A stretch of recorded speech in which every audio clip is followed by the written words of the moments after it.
জীবন্ত পুরাচ্ছেন, সনাতনীদের মেরে ফেলছেন, সনাতনী মা বোনদের নিয়ে যাচ্ছেন, ধর্ষণ করছেন জীবন্ত ভাবে ঘরের মধ্যে ঢুকে।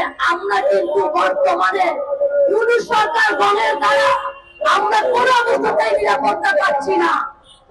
আমি একজন আইনজীবী হিসেবে বলতে চাই, আপনারা কোনো অবস্থাতেই আইন প্রয়োগ করছেন না। আর একটা কথা বলতে চাই, বর্তমান সংবিধান অনুযায়ী বর্তমান সরকার কিন্তু কোনো অবস্থাতেই আমার নির্বাচন দিতে পারে না, এটা কিন্তু একটা অবৈধ।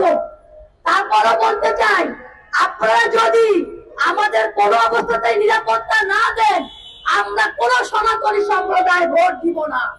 আমরা না ভোটের পক্ষে। আপনারা আমাদের যে ৮ দফা দাবি আছে, একজন প্রকাশ্যভাবে বলতেছেন যে আমরা থানা পুড়িয়েছি, সে কিন্তু জামিন পাচ্ছেন। আর আমার সনাতনী ভাই, সে শুধুমাত্র সনাতন সম্প্রদায়কে বলেছে আসো আমরা একসাথে থাকি, আমরা